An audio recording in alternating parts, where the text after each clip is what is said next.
Bruni, chanteuse populaire, mais aussi, certains la voient même, comme un instrument de communication politique pour Nicolas Sarkozy.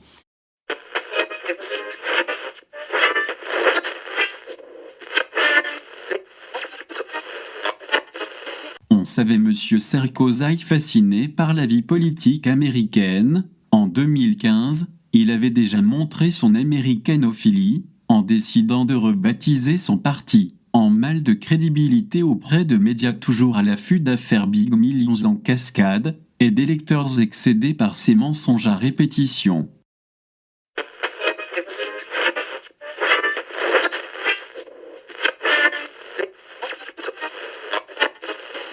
C'est ainsi que l'UMP, grillé pour un bout de temps auprès de l'ensemble de l'opinion publique, tentait de gagner une nouvelle virginité, une nouvelle identité politique, en allant outre-Atlantique, recycler, à son profit, l'étiquette Les Républicains, indéniablement inspirée du parti éponyme états-unien.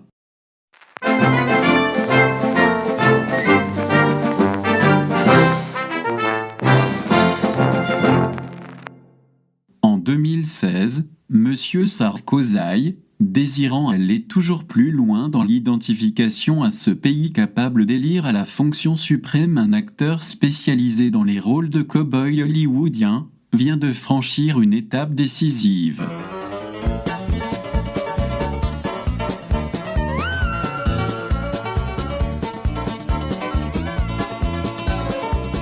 Prenant exemple sur l'ex-président Bill Clinton et sur la formidable campagne 2016 de son épouse Hillary, au demeurant membre du Parti démocrate, traditionnellement opposé au parti auquel l'ex-président Sarkozy a pourtant emprunté le nom. Et passant outre l'apparent paradoxe, une dépêche AFP nous apprend qu'il envisage de faire lui aussi campagne pour son épouse.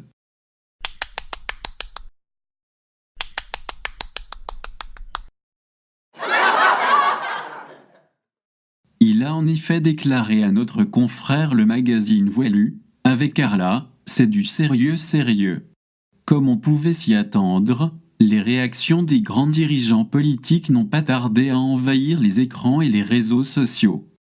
C'est ainsi que Jean-Luc Mélenchon s'est écrié à la fin de son meeting « Casse-toi pauvre conne » et que François Pays-Bas y est allé de son « Valérie, reviens » à la sortie du Conseil des sinistres, pendant que dans son petit placard, Ségolène King Size a laissé libre cours à son amertume, François, reviens, et que Jacques Chichi implorait, Bernadette, vite, un miracle. Côté Front National, Marine, à la peine, s'indignait, Helmebroot, et son complice de longue date, Florian Philémon, circonspect et mystérieux, confié à notre envoyé spécial, au moins vous savez.